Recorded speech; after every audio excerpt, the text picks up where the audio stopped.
Praise be to the name of our triune God, the Father, the Son, the Holy Spirit, yesterday, today, and forevermore. I hope you all are doing well by the grace of our God. Today, I want to do a preaching from one of the most important chapters in the Holy Scriptures. I have entitled this sermon, Preaching Jesus from Isaiah 53.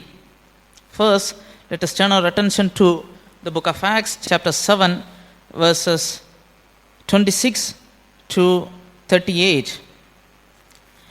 As you know, the Ethiopian eunuch who is returning from the temple after worshipping the Lord was reading the book of Isaiah. He was particularly reading the scripture passage from Isaiah chapter 53 concerning the death and resurrection of our Lord Jesus Christ. But he was unfamiliar with the person mentioned in the scripture. So he was praying, Lord, who is the person mentioned in this servant song? The Lord directed Philip to the Ethiopian eunuch. Philip came to the Ethiopian eunuch and joined his chariot and explained the scriptures concerning the death and resurrection of the Messiah. And he believed in the Lord Jesus Christ and he was baptized. Tradition says that he planted the church in Ethiopia later. My thrust today here is everyone must study and preach Jesus from Isaiah 53. Because for me and for many other theologians throughout the ages, Isaiah chapter 53 is considered as one among, or to say, the most important passage in the Holy Scripture. The text which we are going to meditate upon is recorded in the book of Isaiah chapter 52 and verses 13 to chapter 53 and verses 12. This is one among the four servant songs of the book of Isaiah, the others being chapter 42 verses 1 to 4, 49 verses 1 to 6 and 50 verses 4 to 7. Before expounding this chapter or to get an overview of this chapter, I am going to give you a few introductory remarks concerning this very important chapter. First, as you all know, the Bible is divided into two different segments, that is the Old Testament and the other being the New Testament. The Old Testament anticipates the coming of the Messiah and prophesies concerning the coming of the Messiah, and the New Testament records the fulfillment. Renowned Old Testament Bible scholar Dr. Kyle M. Yells says that this very passage or this very chapter is the Mount Everest of Bible prophecy. Isaiah chapter 53 was written and recorded 700 before the arrival or the first coming of our Lord Jesus Christ. And it is one among the most important chapters in the Bible. Every chapter of the Bible is inspired by the Holy Spirit, but some chapters are regarded much in greater value than the other chapters.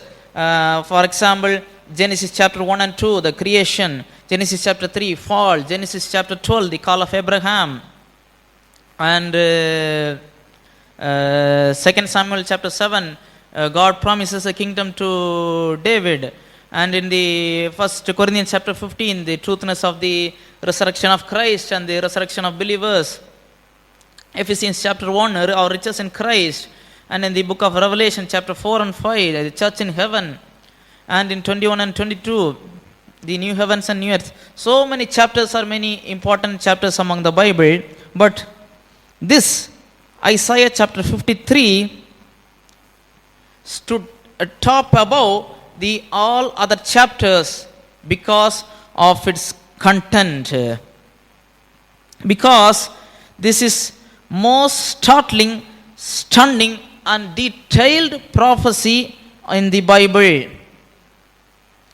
This chapter elucidates the work of Lord Jesus Christ right from the beginning up until the end. Some say this is the fifth gospel, but others say we should not say Isaiah chapter 53 as the fifth gospel, but we should say it is the first gospel. This is the record of person and work of Lord Jesus Christ from his incarnation up until his exaltation. Martin Luther said, everyone should recite Isaiah chapter 53 by memory because of its much importance. In 1866, a group of German scholars researched on this chapter and came to the conclusion that this chapter exactly looks as if someone is standing nearby the cross and wrote everything, but it is written 700 years beforehand. Another interesting thing I want to add is the book of Isaiah is divided into two segments. The first 39 chapters speaks of the judgment, and the next 27 chapters speaks about the salvation.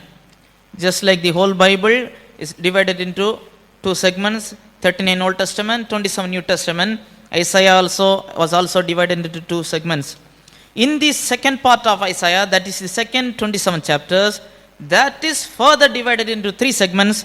The first 9 speaks about the salvation from the Babylonian captivity, and the middle 9 speaks about the salvation from sin, and the last 9 speaks about the salvation that is yet to come in the millennium age. This Isaiah chapter 53 falls in the division of the middle 9 chapters. The chapter 53 is in the right middle of the middle 9 chapters. And also, when you divide the book of Isaiah chapter 53, the middle verse is verse 5 and 6. That is, but he was wounded for our transgressions, he was bruised for our iniquities, the chastisement of our peace was upon him, and with his stripes we were healed. And we like sheep have gone astray, we have turned everyone to his own way, and the Lord hath laid on him the iniquity of us all. This is the centerpiece of this scripture. Isaiah chapter 40 begins with the introduction of John the Baptist. Chapter 66 ends with the new heavens and new earth. That is very much similar to the New Testament. Some referred this chapter as the microcosm of the whole Bible because it speaks about Jesus Christ from eternity past to eternity future. Every phrase in the 53rd chapter of the book of Isaiah is found in the New Testament. It is quoted in Matthew, Mark, Luke, Acts, Romans, 1st and 2nd Corinthians, Galatians, Ephesians, Timothy, Titus, Hebrews, 1st Peter and 1st John. Every New Testament writer borrows this chapter and included in their writings under the inspiration of the Holy Spirit. If we were to lose the entire New Testament, let us assume that if we were to lose the entire New Testament, still Isaiah 53 is an enough gospel record to proclaim the gospel of our Lord Jesus Christ. And above all, this chapter, Isaiah 53, answers the most important question of all time, that is, how can a sinner made right with God? How can a wretched sinner, dead in his transgressions and in sins, can be made alive and can be made right with God? This chapter has the answer. This chapter is all about the Jews, but the Jews rejected it and they are still rejecting it. There are 4 reasons. They say that Jesus Christ didn't fulfill any messianic prophecies, and also say that Jesus Christ didn't have any messianic qualification. There are some mistranslations in the New Testament interpretation of the text, and the Jews believe they only accept Jesus Christ as the Messiah if they receive national revelation like in the time of Moses. If you were to turn back in history, up until the 12th century AD, Jewish rabbis interpreted this as messianic. That is, this will be fulfilled in the Messiah, and then inserted Israel, the nation Israel here. This passage was first told to Israel, recorded by an Israelite. Jesus Christ came to the Jews and fulfilled everything. Still they are rejecting it. This is one of the most important prophecies in the Word of God, and it answers the penultimate question. But they still reject this. Paul gives us the answer on why they reject it. In Romans chapter 10, Paul describes their self-righteousness in contrast with God's righteousness. When we turn to Luke chapter 4, when Jesus came to Nazareth where he grew up, he preached his first sermon, but they tried to kill him because of some harsh words targeted toward them. They were not in a mood to repent or to accept him as their savior, but they only needed a deliverer. They are only looking for a deliverer, not a savior. They don't want Jesus Christ's teachings. They don't want to repent, but they only wanted deliverance from physical deliverance from the captivity of Rome, which Jesus Christ will fulfill. But first, they have to accept Jesus Christ as their Lord and to follow his teachings and to repent, which they failed to do so. Because of that, they are rejected and the kingdom is postponed to them. But we still have a good news. We will see that in the final part of this teaching. This fourth servant song starts from chapter 52 and verse 13 itself. The chapter and verse divisions are not inspired, it is done later. They should have begun chapter 53 from 52 verse 13 itself. Chapter 52 and verse 13. Behold, my servant shall deal prudently, he shall be exalted and extolled and be very high. The book of Isaiah describes two characters. That is, one is the reigning king and another one is the suffering Messiah, the suffering servant. Two characters are portrayed. But the Jews at that time failed to understand that the two characteristics, that is, the reigning king and the suffering servant, will be fulfilled in one person itself. Jesus Christ himself will be the suffering servant as well as the ruling king. They only expected the Messiah to be a ruling king, to deliver them from all their enemies and to make Israel as a super nation, but they failed to accept the Jesus Christ, the work of Jesus Christ as described in this chapter. My servant shall deal prudently, he shall be exalted and be very high. This speaks about the Lord Jesus Christ. This speaks about the resurrection, ascension and session of our Lord Jesus Christ. He shall be exalted and be very high.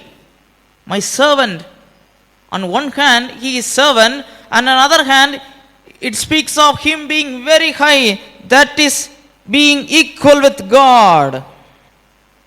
Isaiah chapter 6 and in verse 1, in the year that King Uzziah died, I saw also the Lord sitting upon a throne, high and lifted up, and his train filled the temple. High and lifted up. Only the Lord is worthy of being high and lifted up. But the servant here is equated or equaled with God himself. Apostle Peter in his infamous preaching on the day of Pentecost mentioned this. Acts chapter 2 and in verse 33. Therefore, being by the right hand of God exalted, and having received of the Father the promise of the Holy Ghost, he hath shed for this which ye now see and hear. Peter here explains that this is fulfilled by Lord Jesus Christ. And in chapter 3 and verse 26 says that, unto you first God, having raised up his son Jesus, sent him to bless you in turning away every one of you from his iniquities. Philippians 2 chapter 9 also says this very same thing.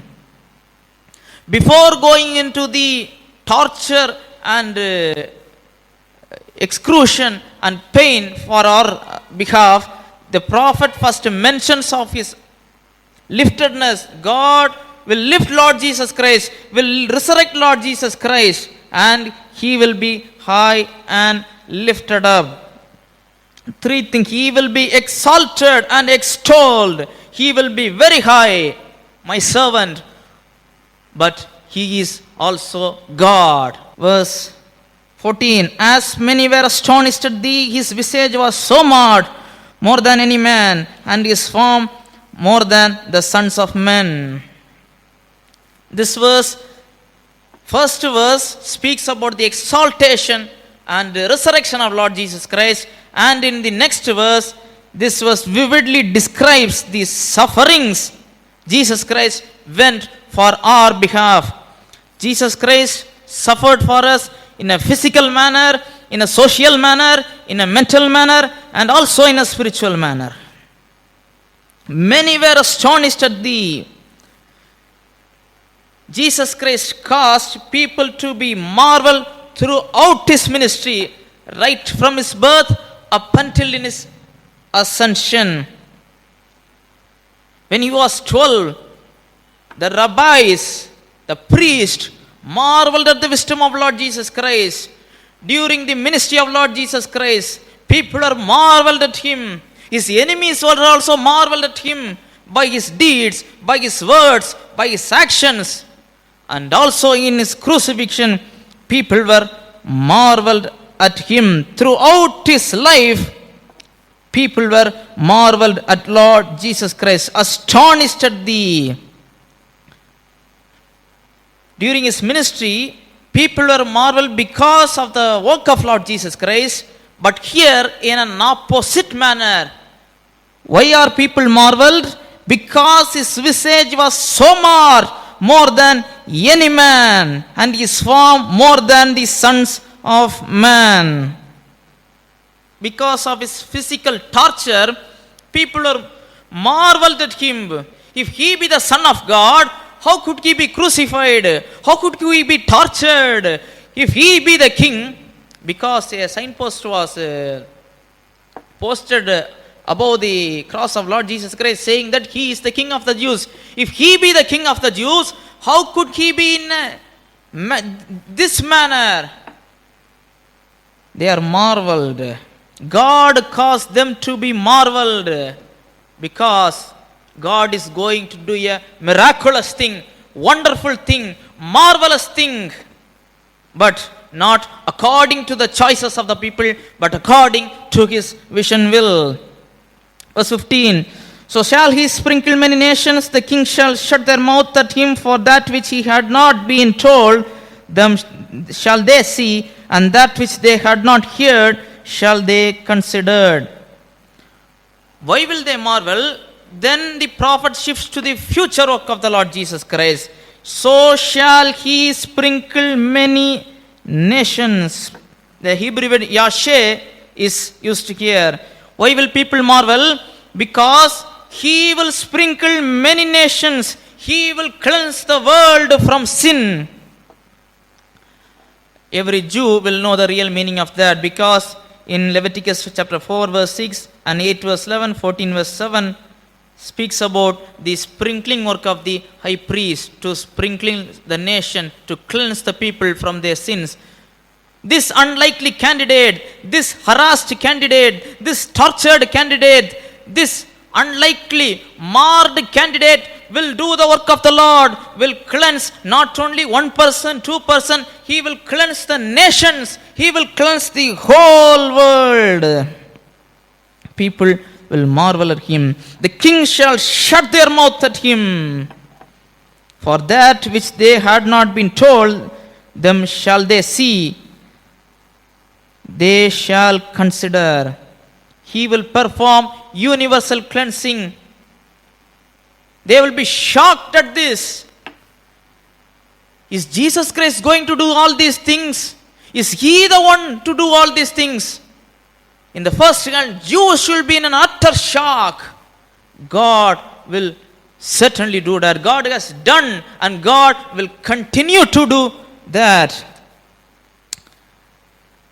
The Apostle Peter, again in his first epistle, chapter 1 and verse 2, elect according to the foreknowledge of God the Father through the sanctification of the Spirit unto obedience and sprinkling of the blood of Jesus Christ. Sprinkling of the blood of Jesus Christ. Peter speaks of how it is fulfilled by the Lord Jesus Christ. And also in Hebrews chapter 10 and in verse 22 says, let us draw near with a true heart in full assurance of faith, having our hearts sprinkled from an evil conscience and our bodies washed with pure water. This unlikely candidate, this marred candidate, no one had expected, but he will sprinkle everyone, each and everyone who trusts in the completed work of Lord and Savior Jesus Christ. Even though during his earthly ministry he came down, he was mocked, he was tortured, he was crucified, God lifted him up and he will be above all. What an exciting passage this is. He shall sprinkle many nations, the king shall shut their mouth. Everyone will shut their mouth before the awesome presence of our Lord Jesus Christ. And then the prophet begins this sobering and sobbing report. 53 and verse 1. Who hath believed our report, and to whom is the arm of the Lord revealed? Who believed? Lord, who believed this report? This is from you. This is the true report. This is what you are going to do. But no one had believed. Israel had in the past had rejected the work of the Lord, the word of the Lord. Israel saw that, Israel heard that, and Israel rejected that. Israel saw Jesus Christ, Israel heard from Jesus Christ, and Israel rejected the words of Jesus Christ, the works of Jesus Christ, and the person of Jesus Christ. They had not believed. And to whom is the arm of the Lord revealed? The arm of the Lord reflects the power of God. God delivered Israelites from the Egypt oppression by his mighty hand. But again, God is going to do a new thing by his arm, but now they are not going to believe that. Why? Then they believed that same God is going to do another thing by his marvelous hand, but they rejected it because it was unimpressive. It was not impressive to them. That's why they said, we are not believing your report. The prophet screams, Lord, who hath believed our report? Jesus Christ was unimpressive to them. John records this prophecy being fulfilled in Jesus Christ in his gospel. Verse 2. For he shall grow up before him as a tender plant and as a root out of a dry ground. He hath no form nor comeliness, and when we shall see him, there is no beauty that we should desire him. This is rather an uninteresting side of Jesus Christ. When we speak about Jesus Christ, we say Jesus is a beautiful one, an adorable one, lovelier than the thousands, very brightful. But here, God pictures a portrait of Jesus Christ that is rather unimpressive. He hath no form nor comeliness. There is no beauty that we should desire him. Jesus Christ is being prophesied as the one coming from the King David, that is prophesied in 2 Samuel chapter 7 and verse 12 and 13, and also repeated in Isaiah chapter 11 and verse 1 to 11, and also again mentioned in Revelation chapter 2 verse 16. But also for our deliverance and from remission of sin, Jesus has to go through all these sufferings. Jesus here is pictured as a root out of a dry ground and as a tender plant, a sucker branch. A sucker branch is one which is coming out of a dry ground. It dries off. It dies off. There is nothing special about it. No one considers it. Nothing special about a sucker branch. When people saw Jesus Christ crucified in a cross, people saw him as a sucker branch. He will die off. He will pass away. Nor comeliness, no form. He did not came from a light family. He didn't look very impressive. He didn't have a academic background. He had a rather despicable origin. People criticized him, mocked him. Every familiar, famous historical figure has been portrayed in books with regard to his height, his color, and his beauty, with the exception of Lord Jesus Christ.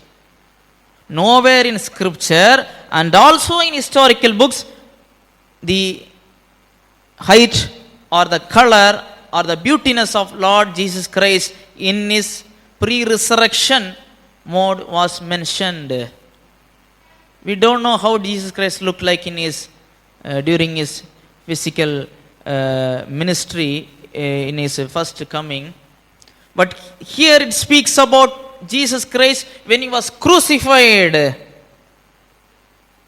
No beauty, not desirable. Is this the God who is going to save you and save the world from their sins and their diseases and their sickness and their eternal damnation? Certainly not. He is not the right candidate. Look at him. Is there any sign of marvel or beauty in him? No. No beauty. No marvel.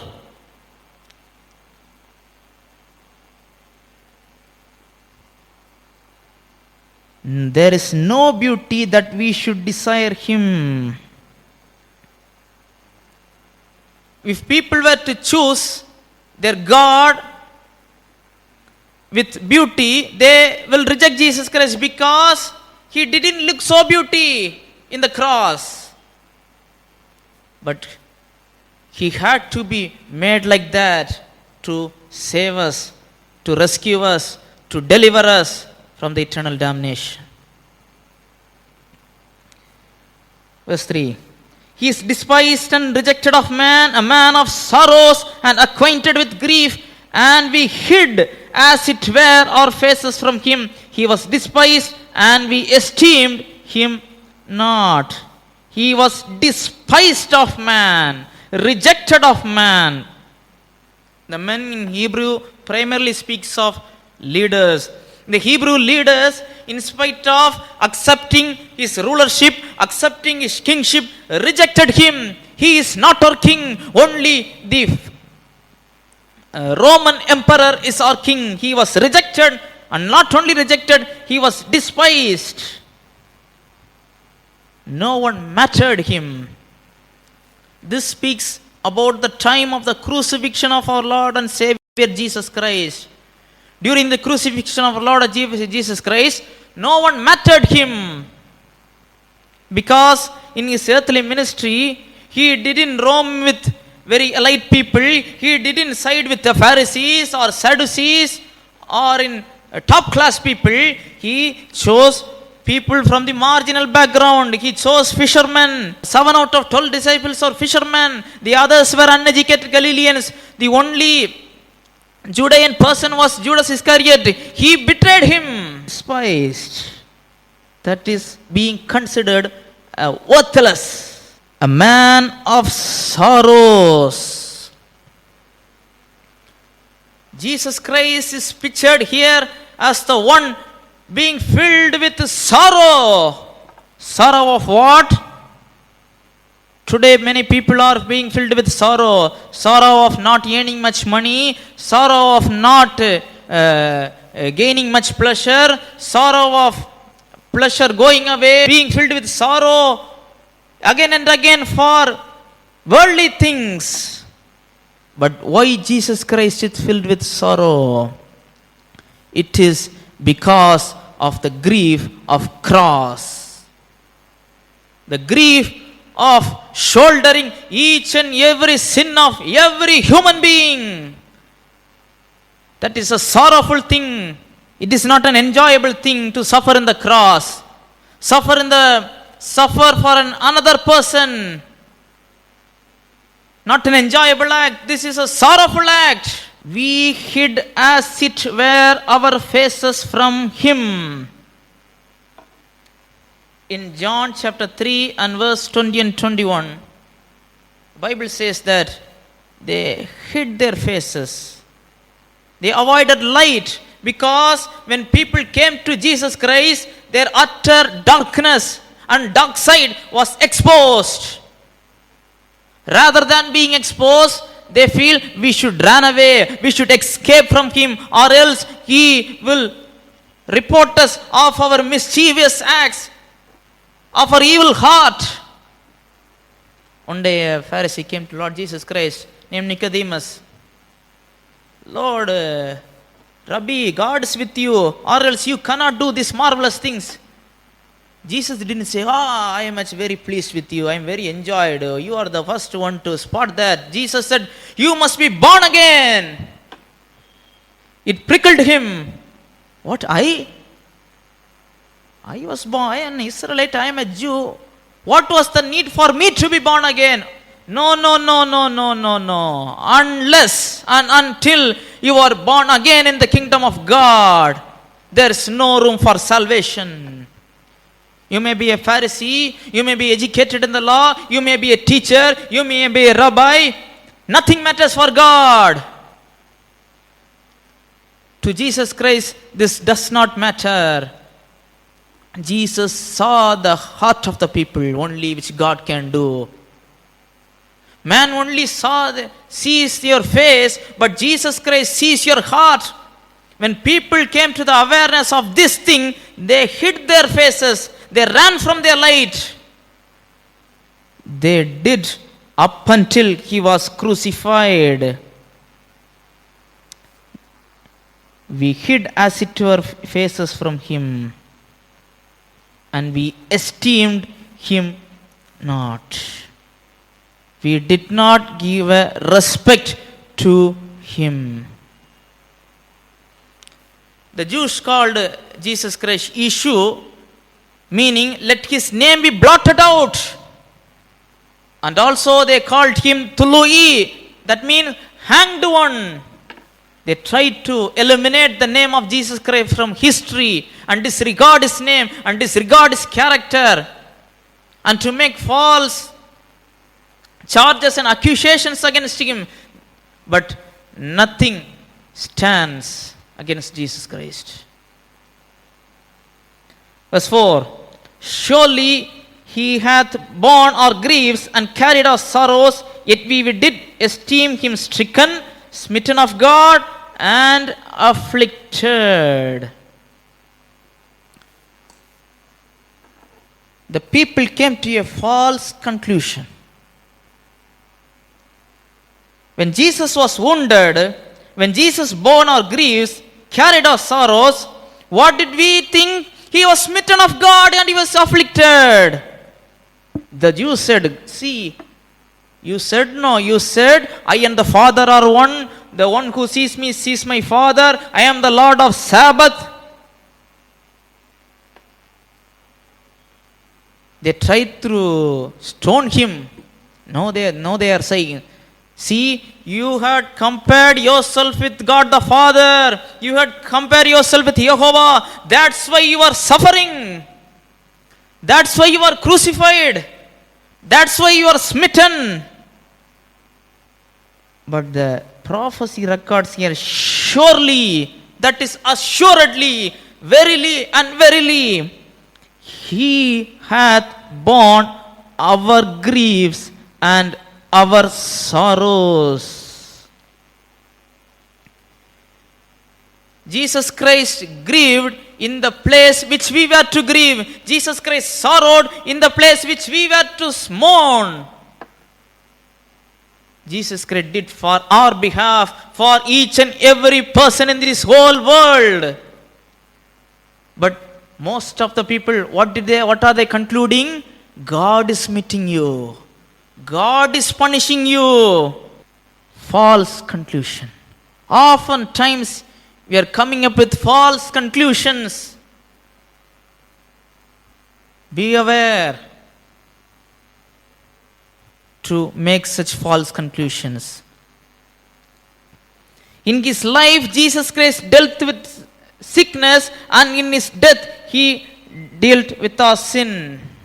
He had borne our griefs and carried our sorrows.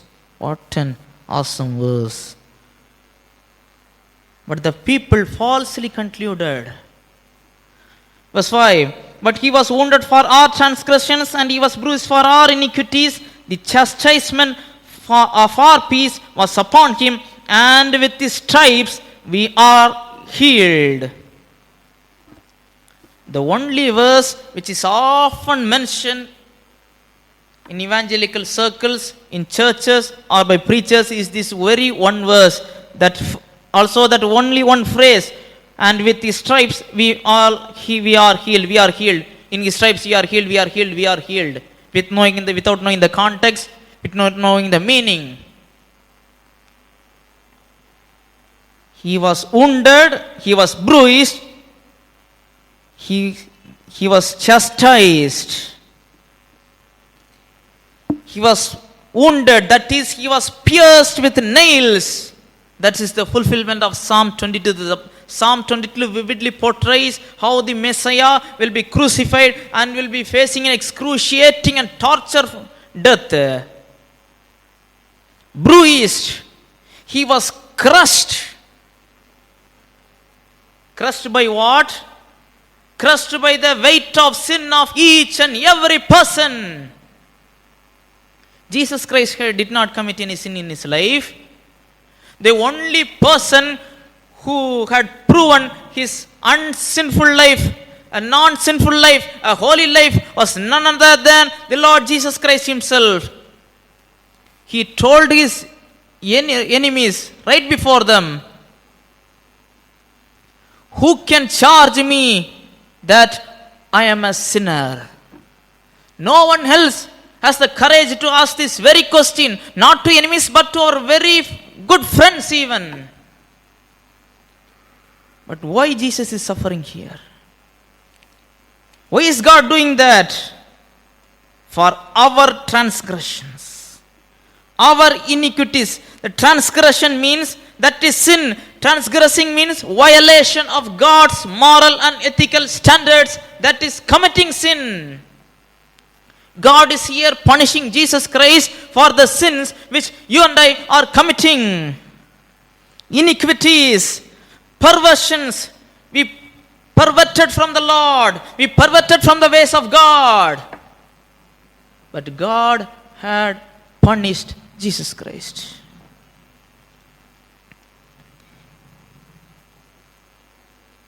In his justice, God in his justice has to punish every sinner. The wages of sin is death. That includes physical, spiritual, and eternal death. No one could escape that. No one could fulfill the law of God by his own virtues. God in his amazing love sent his only begotten Son to be punished for you and I in the place which you and I are to suffer. Jesus suffered for us. That is recorded 700 years before being fulfilled. He faced a violent death, and with his stripes we are healed. From what we are healed? This verse is often misinterpreted in some circles. Some people claim physical healing from their sickness, basing this verse. But this verse says, we are healed. It is recorded in the past tense, not in the future tense. If you declare this verse, if you pronounce this verse, if you recite this verse, you will be healed from your physical sickness. This verse is not mentioned it like way. You should not interpret this verse in this manner. with his stripes we are healed. Healed from what? The same Apostle Peter answers in his epistle. 1 Peter chapter 2 and in verse 24. Who his own self bare our sins in his own body on the tree, that we being dead to sins should live unto righteousness, by whose stripes ye were healed. We were healed from what? Dead to sins, live unto righteousness. First we are dead in our sins, but now after receiving Jesus Christ as our personal Savior, we are now dead to sins and are living unto righteousness. Because of what? Not because of our righteousness, not because of our good deeds, not because of our merits, but because of Jesus Christ, who his own self. No one commanded Jesus to do that. No one pressurized Jesus to do that. Jesus himself, out of his love for humankind, accepted this fate, to be tortured, to be crucified, to be suffered, to be mocked, to be slapped. He bore our sins on the tree, that is on the cross of Calvary. This verse is not speaking about physical deliverance. But one day, God will remove every sickness and every curse from this world. The sin, the suffering and the sickness is one of the results of the fall of man. Even though God has redeemed us from the eternal death, our physical transformation is yet to come. The full benefits of the atonement is yet to arrive. It will certainly arrive at the rapture, in our resurrection. Until then, we should look God in all our needs. God heal a person physically today? Yes, God can do, but not basing upon this verse. Even in the Old Testament, God healed. In the New Testament, before the crucifixion, Jesus healed anyone. During the apostolic period, God healed people, and during the church age, God is healing people today. But it is not promised. Not everyone has this promise.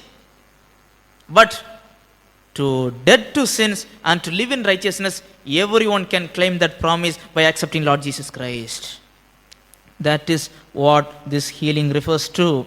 Verse 6, all we like sheep have gone astray, we have turned everyone to his own way, and the Lord hath laid on him the iniquity of us all. Most important verse. The doctrine of imputed sin and the doctrine of expiation is mentioned here. When you read the book of Leviticus, particularly chapter 16, once in a year, the high priest will lay his hands upon a sheep and transmit the sins of the people into that sheep, and he will deliver that sheep into the wilderness. That will go into the wilderness and it will die in the wilderness, bearing the sins of that, resembling the sins of the Israelite people. That sheep will die.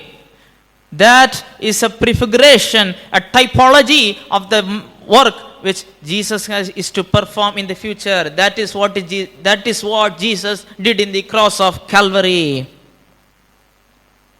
Our sins were imputed to Lord Jesus Christ. All we like sheep have gone astray. In the first person, it refers to the Israeli people, but at the next level, it refers to each and every human being. Each and everyone has gone astray from God and everyone turned unto his own way.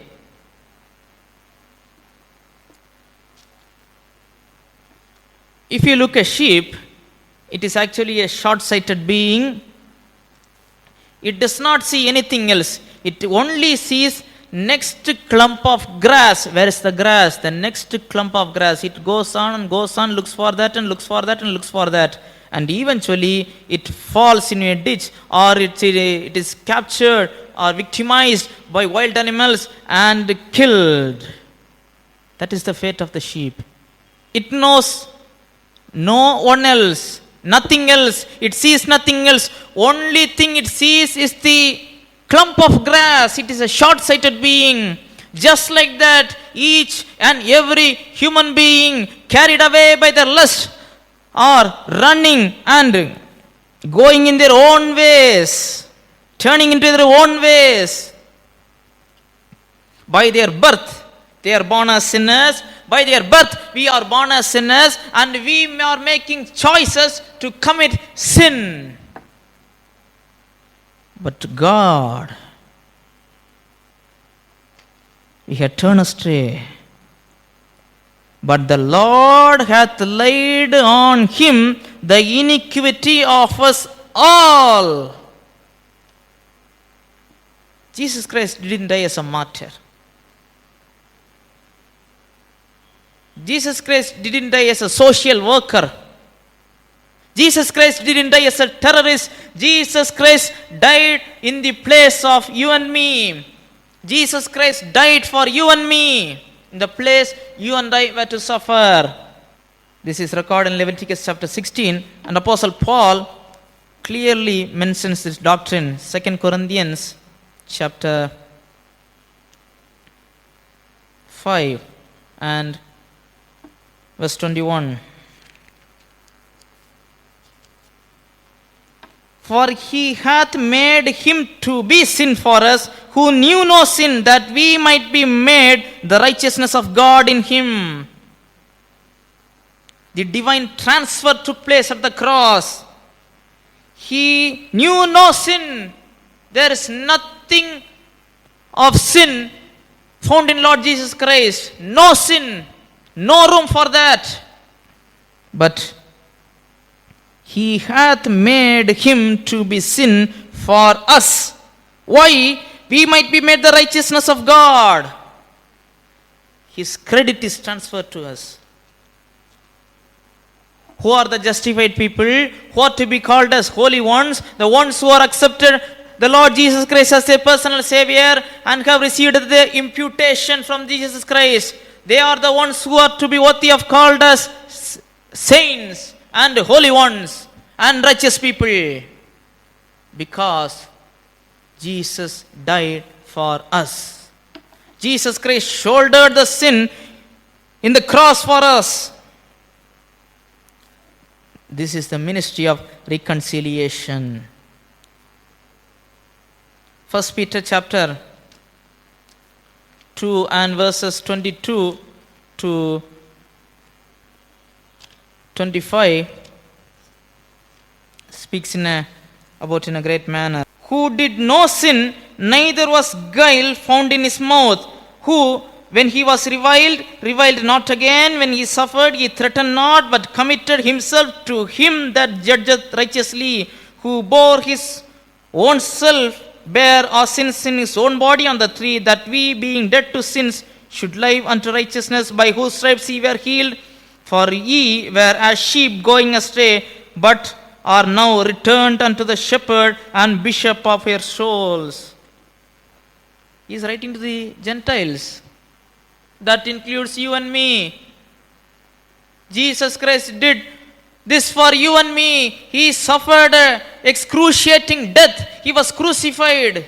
He was mocked only for you and me. Even though that happened through Jewish and Roman means, that is primarily because of our sins. God placed that in the shoulder of Jesus Christ. The doctrine of imputed sin and the doctrine of substitutionary atonement is mentioned here. A person might ask this question. I am now living in 2021. Jesus Christ died 2000 years ago. How can he shoulder my sins?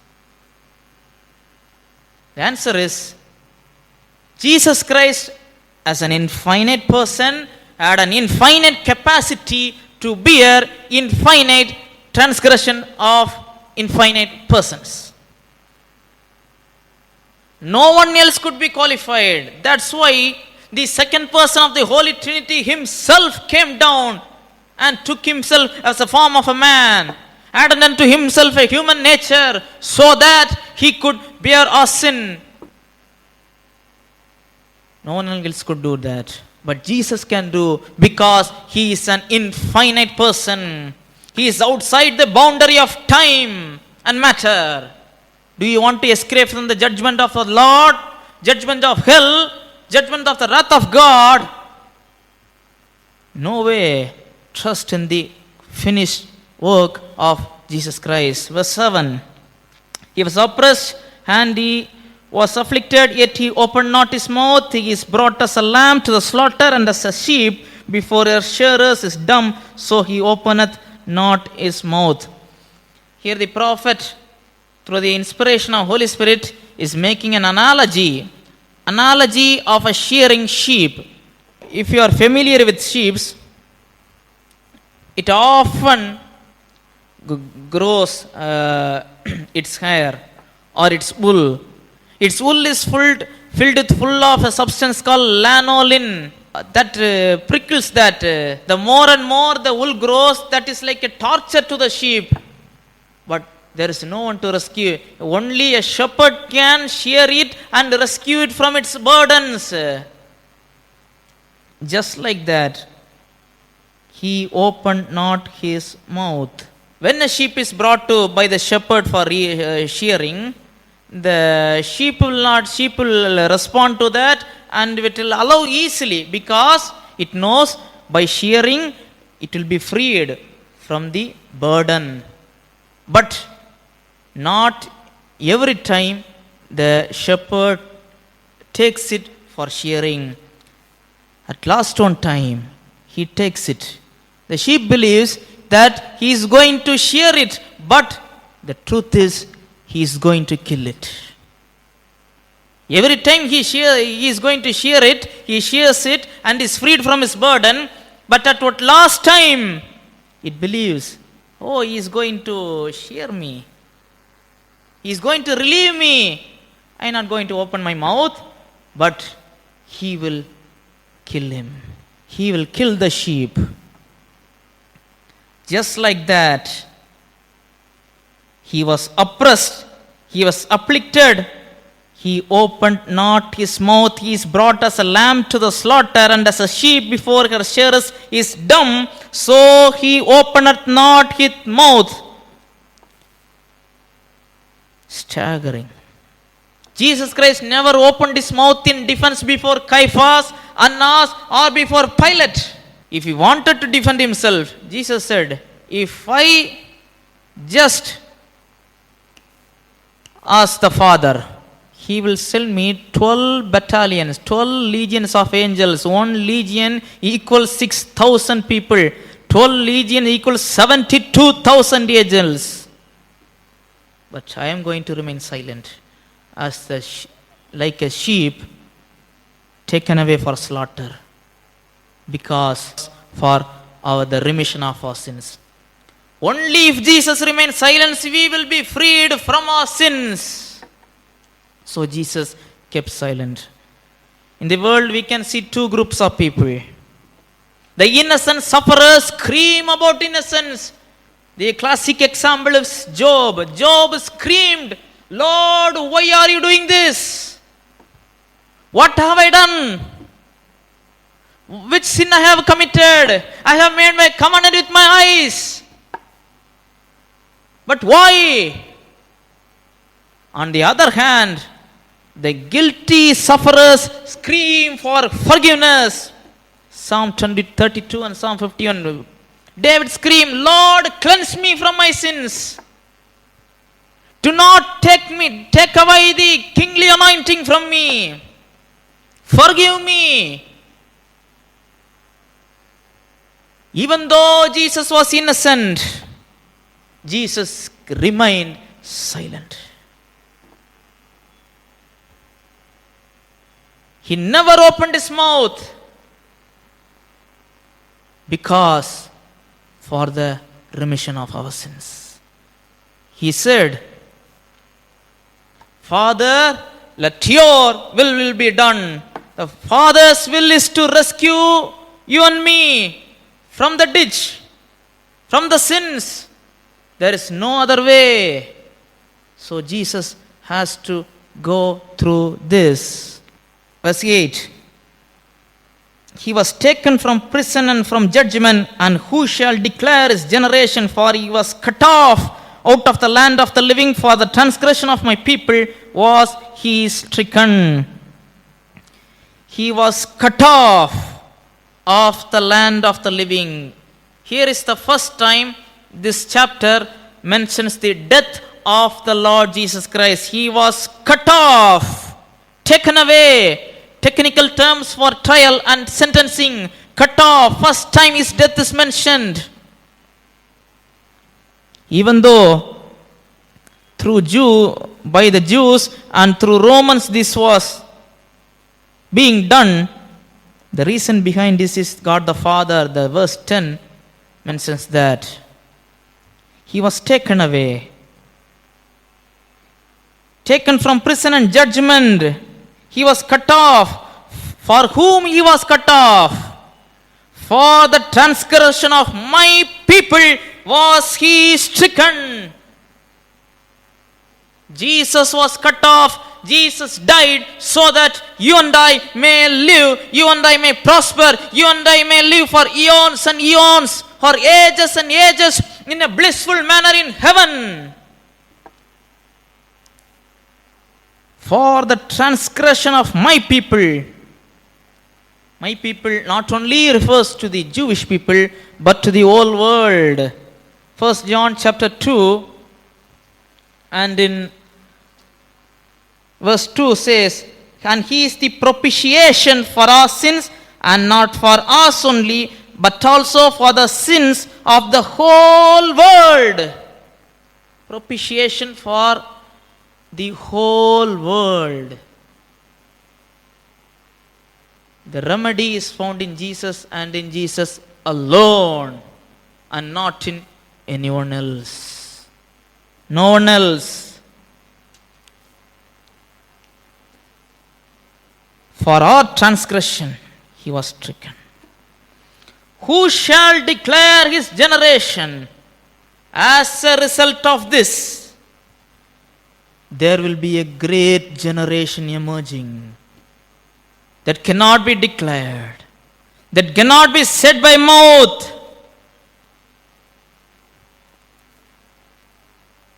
Verse 9, and he made his grave with the wicked and with the rich in his death, because he had done no violence, neither was any deceit in his mouth. They made his grave with the wicked ones. He died between two thieves. He was planned to be thrown into the valley of Gehinnom during the times of Jesus Christ. The Roman method of execution was by crucifixion. After crucifying criminals, after many days, they are to suffer, and they are bitten by animals. And after a person who suffers a violent death, they are taken from the cross, and behind the Jerusalem there is a deep slope down the back of Jerusalem called Valley of Gehinnom. That is the city's dump area. There will always be fire, because that is the dump area of Jerusalem. The criminals were thrown there. But here there is an exception. Even though Jesus suffered a violent death which you and I can't describe in our words, but Jesus Christ is spared from this. Even though he made his grave with the wicked and with the rich in his death. He was with the rich man. That is, he was buried in the cemetery of Joseph of Arimathea. This is also recorded in prophecy beforehand. Psalm 16 says that he will not allow Holy One to see corruption. Apostle Peter in his sermon says that psalm does not refer to David because David was buried and his body saw corruption. His body was destroyed. But the Messiah's body will not see corruption, and God raised him from the dead. His body will not see corruption. There is no need for that. There is a need for him to die, but there is no need for his body to see corruption. So God will not permit that by any means. Again, his innocence and his truthfulness he declared. Because, why? The thief's body saw corruption. They are the wicked ones. Because he had done no violence, and neither was any deceit in his mouth. Total guiltlessness. 1 Peter chapter 2 and verse 22. Only Jesus Christ has the credibility for this acceptance. No one else. We have all sinned by our mouth and by our deeds, but there was no deceit in his mouth, no violence. Verse 10. Yet it pleased the Lord to bruise him, he hath put him to grief. When thou shalt make his soul an offering for sin, he shall see his seed, he shall prolong his days, and the pleasure of the Lord shall prosper in his hand. This is not the end. I know some people of proclaiming the gospel, preaching the gospel. They only share the half gospel. That is, Jesus died for you. Oh, Jesus died for you. Jesus suffered for you. That is true. Jesus suffered for me. Jesus suffered for you and I. That is not the end. That is not the dead end. That is not the roadblock. Jesus had risen again. That is declared here. The first part of the scripture says, he was the answer for the question in verse 8. And he was cut off out of the land of the living. Why? Who? It pleased the Lord to bruise him. He hath put him to grief. When thou shalt make his soul an offering for sin. It pleased the Lord. It pleased God the Father. He did not do this out of enjoyment, but there is no other way, no other means. It is not enjoyable, but it pleased God the Father because the redemption had to be purchased. John the Baptist rightly speaks about Lord Jesus Christ in John chapter 1 and verse 29. He says that he is the one, he is the Lamb who shoulders the sins of the world. What an amazing announcement. Why is John the Baptist regarded in high esteem, is high above each and every human being? Jesus told that. Because every other prophet foretold the coming and work and death and resurrection and second coming and his reign of Lord Jesus Christ. But John the Baptist is the first person to identify and say, he is the one to endure this. Isaiah declared, the one is coming, the one is going to do, he will suffer. And John the Baptist say, he is the one, this is the one, Jesus Christ. It pleased the Lord to bruise him. Not enjoyable, but it pleased him. But his resurrection is again then mentioned here. After he makes his soul an offering for sin, he shall see his seed. How come? Jesus is taken away. He is taken away in judgment. Then this verse says that he shall see his seed. How is this made possible? This is only made possible if he were to rise again from the dead. Jesus will rise again. This book prophesies that. Jesus will see his seed. The redeemed of all ages will be gathered around him. He shall prolong his days. Prolong his days. That is a euphemism that refers to him living forever and ever and ever. Jesus is resurrected. That is an act of a triune God. 3 persons of the Trinity is involved in that. But Jesus will not taste death again, and he will continue to live, and he will reign forever and ever. He shall see his seed. Who is this seed referring to? It is the redeemed of all ages gathered around him. What a joyous thing it is. And the pleasure of the Lord shall prosper in his hand. As a result of him victimized, tortured, crucified, God will give each and every redeemed person as a prize to Jesus Christ. The purpose of the whole redemptive history is the Father to gather a bride for his Son. Jesus will see his bride, and he will be enjoyed, and they will live forever and ever. That includes each and every redeemed person. He shall seed his seed, and he shall live forever and ever. Each and every redeemed person will live with the Lord Jesus Christ forever and ever. And the pleasure of the Lord shall prosper in his hand. Even though this first part of the scripture, first part of this chapter speaks of the Father torturing and giving him for death, crucifixion, this verse says that, and then after his resurrection, the only thing will happen is that the pleasure of Lord shall prosper in his hand. No more crucifixion, no more death, no more victimization. Verse 11.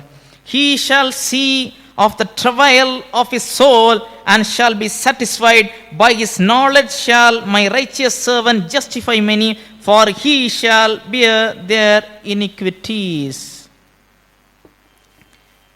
After the resurrection of Lord Jesus Christ, how shall he be satisfied? He shall see of the travail of his soul.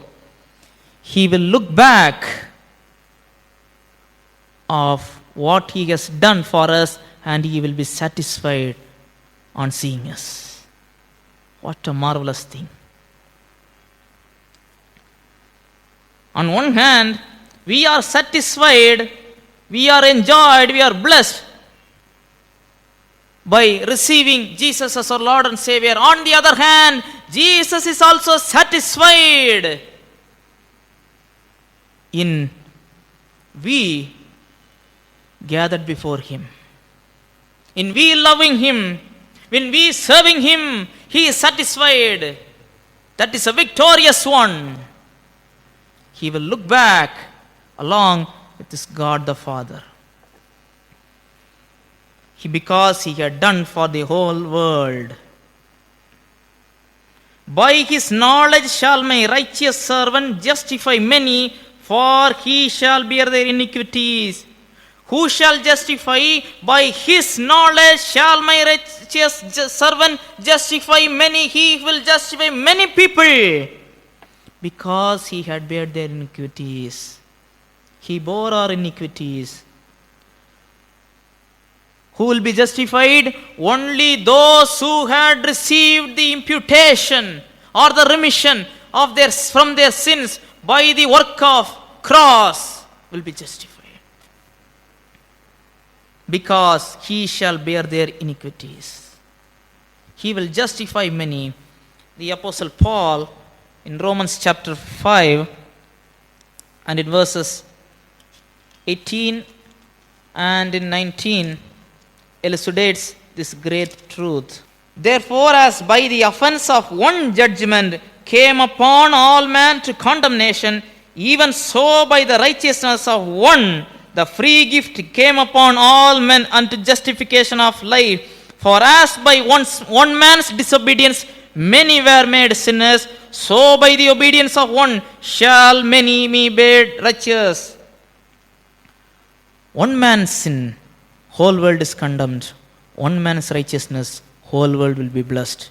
There is only one condition: accept, believe and accept Lord Jesus Christ. This is the only way to justification. Verse 12. Therefore will I divide him a portion with the great, and he shall divide the spoil with the strong, because he hath poured out his soul unto death, and he was numbered with the transgressors, and he bare the sin of many, and made intercession for the transgressors.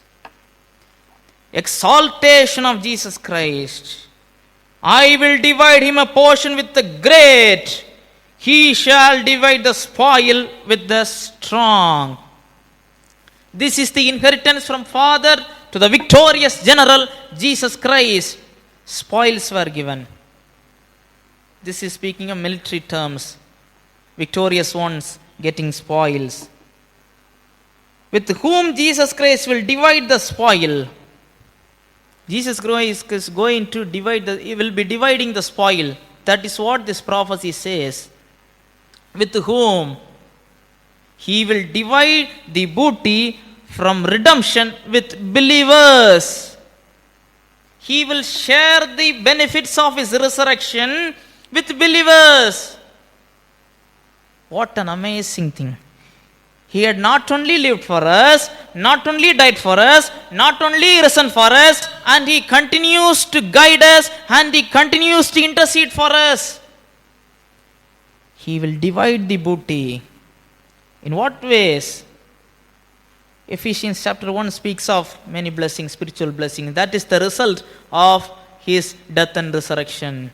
One among that is, we are seated above in the heavenly places in Christ, in Christ, in Christ. And many times you refer to the book of Ephesians and count how many times the word in Christ, in Christ, in Christ is mentioned, continuously mentioned, in Christ. We are seated with him in the heavenly places. What an amazing benefit. Jesus Christ is with me, and also I am with Jesus Christ. Nothing to fear, nothing to worry about. No fear about future, no fear of the devil, no fear about death, no fear of man. Jesus is with me. Hebrews 7 and verse 25 says, wherefore he is able to also to save them to the uttermost that come unto God by him, seeing he ever liveth to make intercession for them. One of those blessings is continual intercession. He is able also to save them to the uttermost. He will save us until the end. He will not go away in the middle. He will never leave us as orphans. Jesus said to his disciples, I will never leave you as orphans. Fear not. He is also able to save them to the uttermost. Not only he had redeemed us from the slave market of sin, but he is interceding for us and is taking care of us in all aspects and in all respects. What other blessing we should need? Nothing else. If Jesus Christ is there for us to intercede before the presence of God the Father, no fear. Not only interceding, he will save us to the uttermost. Not to everyone, but that come unto God by him. Not to God by 100 means only through Jesus. Jesus said in John chapter 14, I am the way and the truth and the life. No one comes to Father but by only through me. He will only divide the booty or his resurrection blessings with believers. And also he will intervene for us. Hebrews chapter 9 verses 12 to 14. Neither by the blood of goats and calves, but by his own blood he entered in once into the holy place, having obtained eternal redemption for us. For if the blood of bulls and of goats and the ashes of an heifer, sprinkling the unclean, sanctify to the purifying of the flesh, how much more shall the blood of Christ, who through the eternal Spirit offered himself without spot to God, purge your conscience from dead works to serve the living God. I am serving the living God, that is only because of my Savior's violent death and resurrection. His sacrifice. Nothing more. There is nothing more for me to be proud of. There is nothing for me to say that I am talented, so I am serving the Lord. I am beautiful, I am serving the Lord. I am rich, I am serving the Lord. Nothing. Only because of the blood of Christ, that is the death and resurrection of Christ, had purged my conscience from dead works to serve the living God. Isaiah 59 and verse 16 says in like that way, and he saw that there was no man, and wondered there was no intercessor. Therefore his arm brought salvation unto him, and his righteousness is sustained him. There was no human intercessor. There was no person on one hand parallel with humans, and on another hand parallel or on stand par with God. There was no one qualified except Jesus Christ.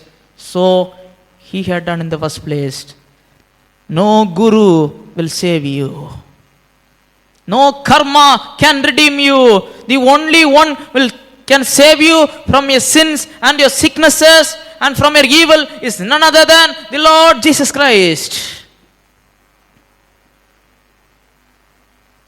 This is present blessings, and in the future and in the age to come, Jesus Christ is going to return again. That is what we had seen in chapter 52 and verse 13. He shall be exalted and extolled and will be very high and very high. This is recorded in future tense. The first part of, or the most verses of Isaiah 53 is recorded in past tense. I will explain that in a moment. But this phrase 52 and verse 13 is recorded in future tense. He shall be exalted and extolled and be very high. When Philippians chapter 2 verses 5 to 11. Let this mind be in you, which was also in Christ Jesus, who being in the form of God, thought it not robbery to be equal with God, but made himself of no reputation, and took upon him the form of a servant, and was made in the likeness of men, and being found in fashion as a man, he humbled himself and became obedient unto death, even the death of cross. Wherefore God also hath highly exalted him, and given him a name which is above every name, and that the name of Jesus every knee should bow, of things in heaven and things in earth and things under the earth, and that every tongue should confess that Jesus Christ is Lord, to the glory of God the Father. A time is coming. A time is coming when in the name of Jesus, every knee, things in heaven, that refers to angels and the redeemed people, and things in earth, the people of the inhabiting the earth, and things under the earth, including demons and people destined to hell. Everyone will be made to bow down and worship the Lord Jesus Christ. Even though some person refuses to worship the Lord Jesus Christ in this life, he will be made to worship the Lord Jesus Christ in the future. He will be ruling forever and ever. He is going to rule this world, and there is no end for that. Hebrews chapter 1 says that. And his bride, his lovely bride, that is the redeemed people, that is the redeemed people during the church age, will share his blessings. Jesus promised that. You will drink with my cup. I will make you sitteth upon my throne. If you confess me before men, I will also confess you before the God the Father. No eye has seen, no ears have heard what God has in store for us. We are now the children of God, but the best is yet to arrive. Very best that cannot be spoken by words. I already mentioned this prophecy, even though it is recorded 700 years before the birth of Jesus Christ, the death of Jesus Christ, it is reported in past tense, as it is said happened in the past. Why? The answer is, even though the Israelites rejected the work of Jesus Christ in the past, one day, that is during the tribulation period, towards the end of the tribulation period, their eyes will be opened and they will weep and they will recite this very servant song. That is also recorded. The book of Zechariah, chapter 12 and verse 10. And I will pour upon the house of David and upon the inhabitants of Jerusalem the spirit of grace and of supplications. And they shall look upon me whom they have pierced, and they shall mourn for him as one mourneth for his only son, and shall be in bitterness for him as one that is in bitterness for his firstborn. Chapter 13 and verse 1. In that day there shall be a fountain open to the house of David and to the inhabitants of Jerusalem for sin and for uncleanness. Ezekiel chapter 36 expound this to a greater extent. Romans 11:25 to 27 says that in this manner all remaining Israelites will be saved. They will mourn. They will mourn for him as one mourneth for his only son. That is recorded. They shall look upon me whom they have pierced. The Lord is speaking. The God is speaking. The Creator God is speaking. The God of Israelites is speaking. They shall look upon me. Upon me whom they have pierced. They are going to sing this song. They are going to mourn and sing these very phrases. Lord, we have transgressed against you. Lord, we have believed in a false report. Forgive us. Forgive us. Jesus not only died for the Jewish people, he died for each and every human being. Even though this chapter is one of the most sobbing chapters in the Bible, this chapter is one of the most redemptive and victorious and joyful chapter in the end. Are you ready to accept him as your Lord and Savior? What is your thinking about Jesus Christ? Jesus asked this question to his disciples. What are people saying about me? Disciples replied in Matthew chapter 16. Some people are referring to you as a prophet. Some of you are referring you as John the Baptist, and so on, one among the prophets. Jesus asked, who am I for you? Leave the rest. For you disciples, who am I? Peter said, Jesus, you are Christ. You are the anointed one. You are the King and you are the Son of the living God. You are the God, the Son, the second person of the Holy Trinity. Jesus said, this is not because of your flesh and blood. This is because of the revelation of God the Father. God the Father has revealed that in the Holy Scriptures. What are you going to do about that? The God of the Bible is a just God. He is the God of justice. He will not leave the sinner go in his own way. He will not leave the sin unattended. No sinner can enter the kingdom of heaven. No sin can go unpunished. The wages of sin is death. That is his judgment according to his justice. That is just. A sinner only deserves judgment. No one can match the righteousness of God. No one can match the righteousness of God as outlined in the 10 commandments. Everyone failed. Each and every human being failed. Each and every human being failed to fulfill the kingdom manifesto of Jesus mentioned in Matthew chapters 5 to 7.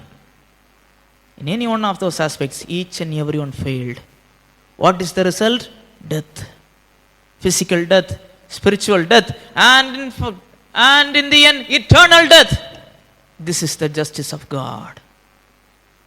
But God, in His infinite wisdom and also in His infinite love, He knew that man's justice cannot comprehend, cannot match the righteousness of God. Isaiah chapter 64:6 says that the righteousness of self-righteousness of man are filthy rags before God.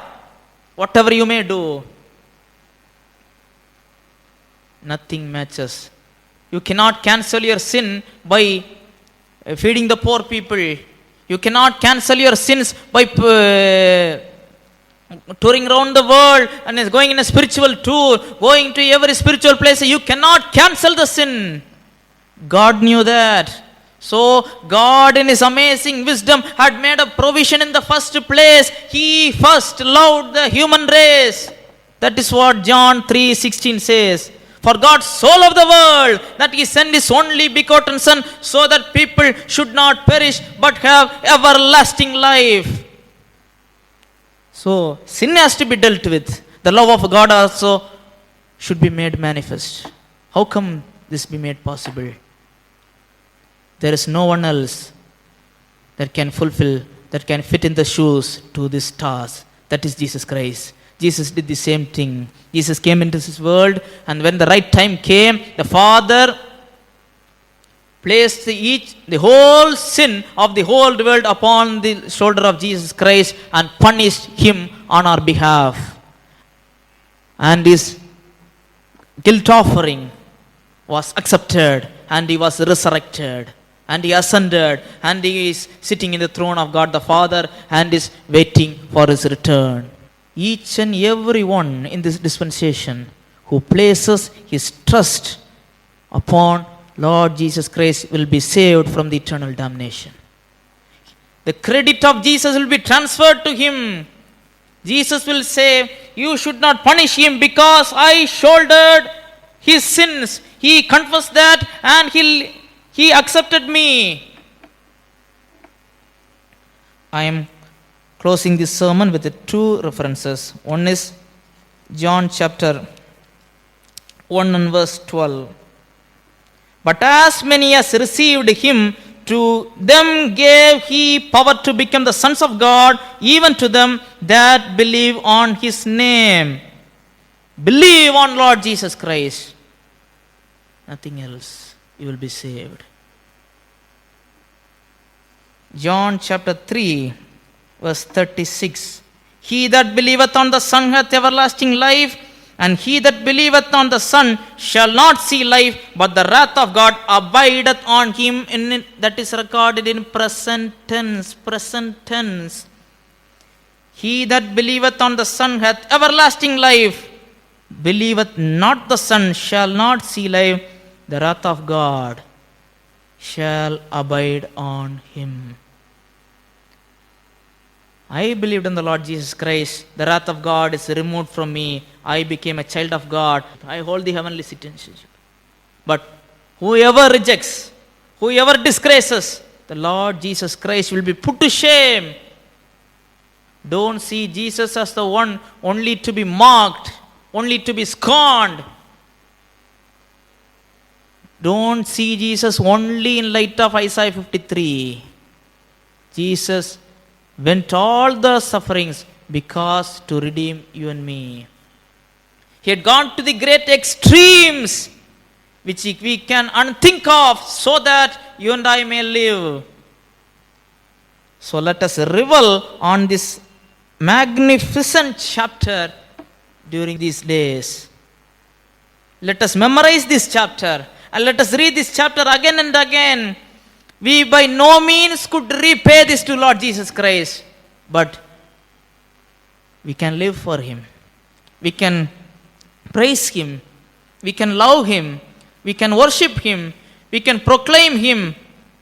A day will come and we shall meet Him face to face. To those who are critiquing the work of the Lord Jesus Christ, Jesus is not the same as when He was crucified. Jesus is today exalted. He is the King of kings and Lord of lords, shining like a sun. Today is the day of repentance. Let us all preach, let us all meditate upon Isaiah 53. Let us not disregard this chapter. Let us not only use the phrase, we shall all be healed. Let us think, reminded of this whole chapter again and again. And let us continue in the love of God. And let us hold on.